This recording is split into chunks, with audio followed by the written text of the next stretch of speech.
जय श्री श्याम। कैसे हैं आप सब? आपके अपने YouTube चैनल में आपका स्वागत है। मैं आनंद आपको नई नई कहानियाँ सुनाता हूँ।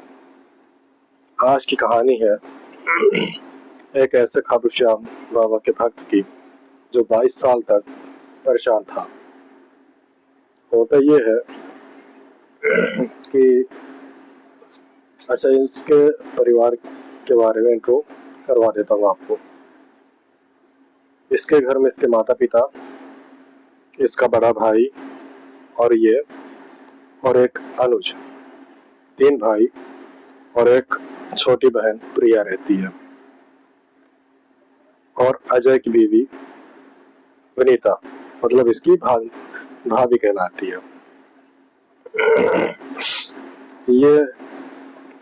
ये लोगों की एक फॉर्च्यून की शॉप है जो बहुत अच्छी चलती है और बहुत अच्छा मेंटेन करता है ये विजय।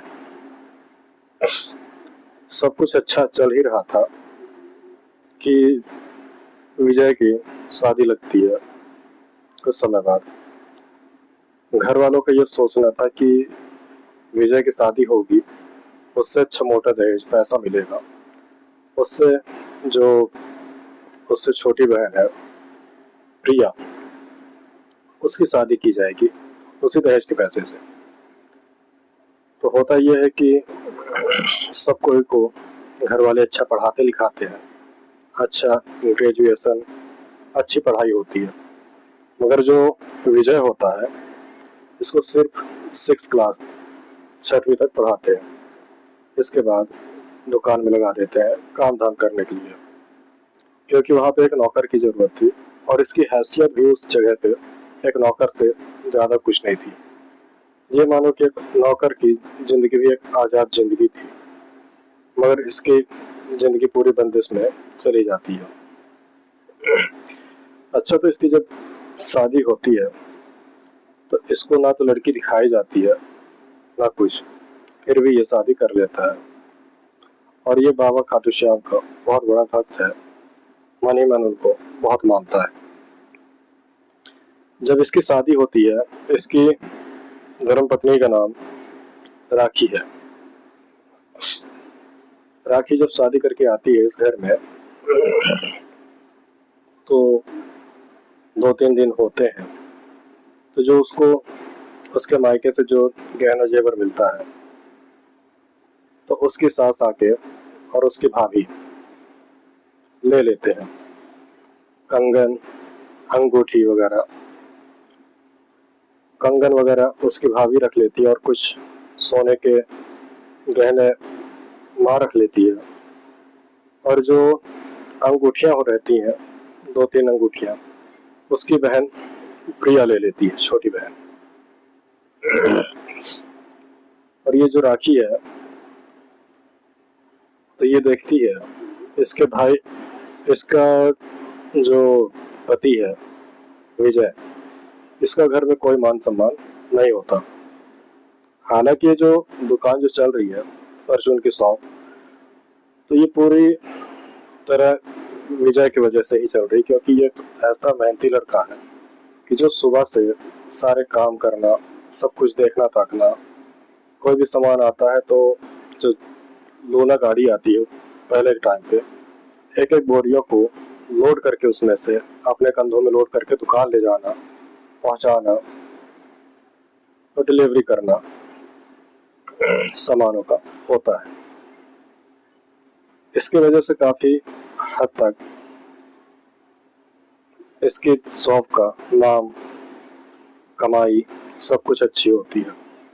अब इतना पढ़ा लिखा परिवार होने के बावजूद जो विजय होता है इसका कोई मान सम्मान कुछ नहीं होता और इसको हमेशा नौकरों की तरह ट्रीट किया जाता है।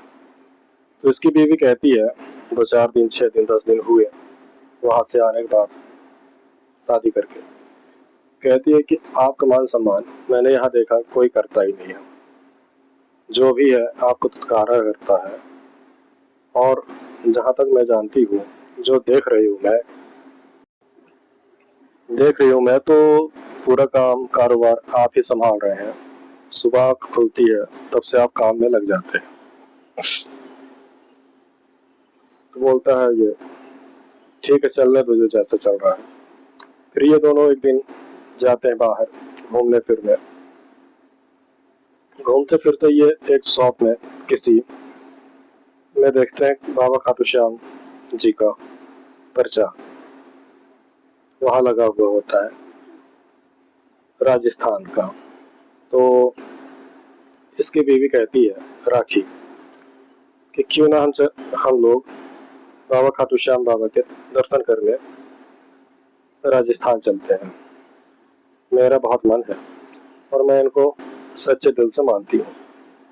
तो इसका जो पति होता है अनुज, सॉरी विजय, तो वो बोलता मैं भी मानता हूँ इनको, मगर मैं किसी से कह नहीं पाता। इनके लिए इनके प्रति मेरी बहुत सच्ची भक्ति श्रद्धा भाव है। तो राखी कहती है विजय से चलो एकादशी है एक दो दिन में, परसों, तो हम लोग चलते हैं, प्लान किया जाए। बोलता है हाँ ठीक है चलते हैं। प्लानिंग ये लोग करके फिर जाते हैं घर। अब इसके पास पैसे तो होते नहीं है, तो ये अपने बड़े भैया से जाके बात करता है अजय से। बड़े भाई से जब बात करता है, भाई हम पति पत्नी जाना चाहते हैं बाबा खाटू श्याम के दर्शन करने के लिए राजस्थान, जिसके लिए कुछ पैसों की आवश्यकता पड़ेगी, 700-800 1000 रुपये वो हमको चाहिए था। तो उसका बड़ा भाई कहता है ये खाटू श्याम कौन है ये, और इतनी सच्ची भक्ति श्रद्धा है तो अपने इस खाटू श्याम से कह के पैसा का इंतजाम कर लो, यहाँ से कोई पैसा नहीं मिलेगा। तो ये बोलता है भाई इतने साल से मैं इस परचून की दुकान में पूरा काम करता हूँ और दूसरा कोई होता तो उसको पगार देना पड़ता आपको, तो वो करता। मैंने कभी कुछ कहा नहीं, न मांगा, और आज मुझे आवश्यकता है तो मैं आपसे बोल रहा हूँ। तो वो बोलता है कि इसका बड़ा भाई कि अब बड़े पर तुम्हारे निकल आए हैं, अब तुम तनख्वाह लोगे, तो यदि तुमको तनख्वाह चाहिए तो फिर घर का किराया भी देना पड़ेगा तुम्हें। जिस कमरे में रह रहे हो उसका 3000 रुपये महीने का किराया रहेगा। चलो उसका मैं किराया तुम दो और मैं तुमको तनख्वाह देता हूँ। तो इसकी बीवी जो है राखी MA की हुई होती है और अच्छे परसेंटेज से पास करती है MA वगैरह, और पढ़ाई में अच्छी होती है। तो ये कहती है आखिर ये कहीं और अगर नौकरी कर रहे होते हैं तो इनको इतना पगार मिल रही होती जिससे ये अपना घर का भरण पोषण और अपना कर सकते हैं, तो इनको भैया आपको देना चाहिए। अपने जेठ से कहती है। जो अजय है, तो अजय राखी से कहता है तुम्हारा काम है चूल्हा चौका करना, रसोई के अंदर रहना, तुम्हारे ज्यादा पर निकलने लगे हैं, तुम अपने हद में रहो। इतने में जो अजय की पत्नी है विनीता, वो इसको धक्का दे देती है राखी को। जब राखी को धक्का देती है तो विजय बीच में आके संभालता है, बोलता है ये आप लोग गलत कर रहे हैं, ऐसा करना आपका गलत है। मैंने गलत ही क्या कहा, मैं हमेशा सबकी मदद किया, कभी 1 रुपये मांगा नहीं, आज मुझे जरूरत है तो मैंने मांगा, आप मेरे साथ ये दुर्व्यवहार कर रहे हैं। तो ये लोग बहुत अनाप शनाप बोलते हैं। इनके जो माता पिता हैं वो और विजय, अनुज और प्रिया, इनकी जो छोटी बहन है, ये चीज देख करके बहुत मजे ले रहे होते हैं और ये भी खरी खोटी सुनाते हैं।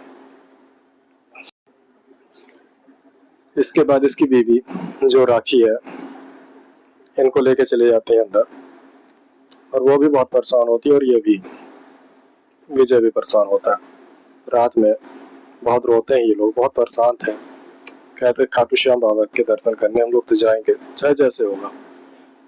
तो ये अपने मित्रों से बात करते हैं कि हमारे पास इतना पैसा तो नहीं है, 100, 200, 300 रुपए तुम लोग व्यवस्था करके दो, और हम जाएंगे बाबा खाटू श्याम के दर्शन करने के लिए। किसी तरह ये पैसों की व्यवस्था बना करके यहाँ से बाबा खाटू श्याम के दर्शन करने के लिए जाते हैं। वहां पहुंचते हैं, लाइन में लगते हैं, ये दोनों मन ही मन वही सब पूरी बातों को याद करते हैं, और मन ही मन बहुत परेशान होते हैं और रोते हैं। लाइन में लगे होते हैं तो वहां पर एक जन, इनके दुकान से थोड़े दूर पर एक जन रहते हैं, जो उनकी भी परचून की दुकान होती है। वो कहते हैं, इसका नाम लेके, विजय, तुम विजय हो ना इनके लड़के? तो बोलता है, जी। आप बताते हैं कि मैं तुम्हारी दुकान से कुछ दुकान आगे मेरी भी दुकान है परचून की, मगर जितनी तुम्हारी परचून की दुकान चलती है उतनी मेरी नहीं। मैंने देखा है तुम्हें, बहुत मेहनत करते हो, और तुम्हारी वजह से ही ये दुकान चल रही है, तुम इस दुकान की रौनक हो। तो ये परेशान रहता है, रो रहा होता है, तो पूछते हैं रोने का कारण क्या है। तो ये बताता है कि मेरा घर मेरा नहीं है, उस घर में मेरे को किराया देना पड़ेगा, ऐसे ऐसे पूरी बातें। वो अंकल कहते हैं, बेटा, मेरे बेटे जो है मुझे परेशान किए, बोल रहे हैं कि पापा हमारे साथ रहो, आप बहुत दिन दुकान चला चुके हैं, और मेरा जो शॉप है उसको मैं बंद करना चाहता नहीं हूँ। तो तुम ऐसा करो कि जो शॉप है मेरी खुद की, तो उसको तुम लेके चलाओ, और मैं चला जाता हूँ अपने बच्चों के पास, और जो इससे मुनाफा होगा तो इसका कुछ परसेंटेज तुम रख लेना, और जो भी होगा तो मुझे दे दिया करना। तो ये रोने लगता है, और उन अंकल के पाँव पकड़ता है, आशीर्वाद लेता है, और कहता है कि अंकल, आप मेरे ऊपर इतना भरोसा कैसे कर सकते हैं। वो कहते हैं, जो बाबा खाटू श्याम के दर पे खड़ा है वो गलत हो नहीं सकता, और बाबा श्याम गलत किसी के साथ होने नहीं देते। और उन्होंने कहा, अंकल ने, ऐसा बेटा, तुमको आने जाने में तकलीफ होगी तो उसी दुकान से लगा हमारा एक घर है, पीछे गोडाउन है, और वहां पे घर है। तो एक काम करो, तुम लोग उसी घर में शिफ्ट हो जाओ, वहीं रहना, और जो हो सकेगा तो हमें देते रहना पैसा वगैरह। ये सारी बातें होती है, वो रोने लगता है, उनका आशीर्वाद लेता है। तो वो अंकल कहते हैं कि हम कौन होते हैं किसी का कुछ भला करने वाले, जो करता भरता है वो बाबा खाटू श्याम है। फिर ये लोग जाके बाबा श्याम के दर्शन करके वापस जाते हैं। उसी दुकान में जो अंकल उनको दिए होते हैं, फॉर्चून की दुकान होती है, उसमें अच्छी मेहनत करते हैं ये लोग, पति पत्नी दोनों। और कुछ ही समय बाद जो परचून की शॉप है वो एक बहुत बड़ी मॉल के रूप में, मान लीजिए बड़ी दुकान या डिस्ट्रीब्यूटर या कुछ भी मान लें आप, उसमें तब्दील कर देते हैं, और अच्छी दुकान चलती है। और जो अंकल ने जो घर दिया था उससे भी अच्छा बड़ा घर या महल कहिए बना लेते हैं। और जो इनके भैया भाभी हैं, जो उस टाइम पे इनको धुतकार रहे थे, गलत उल्टा सीधा बोल रहे थे, तो आज उनके माता पिता जो है तो आज ओल्ड एज होम में है, वृद्धाश्रम में। और जो भैया हैं इनके बड़े, जो बड़े भैया हैं इनके, अजय भाई, उनके बच्चे बड़े बड़े हो चुके हैं मगर कुछ कमाते धमाते नहीं है, अपने पापा की कमाई पर डिपेंड है। और इसकी जो बहन प्रिया होती है उसकी भी शादी हो जाती है और कुछ समय बाद उसका तलाक भी हो जाता है, उसके इसी नेचर की वजह से। जो अजय भाई हैं इनके बड़े भैया, इनके लड़के की भी शादी होती है, उसकी बीवी एडवोकेट निकल जाती है, एडवोकेट होती है, और उसकी बीवी के साथ व्यवहार खराब था, तो उसकी भी बीवी उसको, पत्नी जो है, तो उसको छोड़ देती है और मेंटेनेंस और तरह तरह का केस कर देती है। अब क्योंकि वो एलएलबी की स्टूडेंट है, खुद वकील है, तो अपने कायदा कानून सब जानती है, तो उनको अच्छे तरह से उनको सबक सिखाया। और आज बाबा खाटू श्याम के आशीर्वाद से ये परिवार जो विजय और राखी का है बहुत अच्छा जीवन यापन कर रहा है। इनके जो बच्चे हैं अच्छे बड़ी स्कूलों में पढ़ रहे हैं और ये हमेशा हर एकादशी हर महीने बाबा खाटू श्याम के दर्शन करने राजस्थान जाते हैं। और कहते हैं जिनके सिर पर बाबा का हाथ होता है वो बंदा कभी अकेला नहीं हो सकता। ये कहानी आपको कैसी लगी बताइएगा जरूर कमेंट बॉक्स में। जय श्री श्याम, जय श्री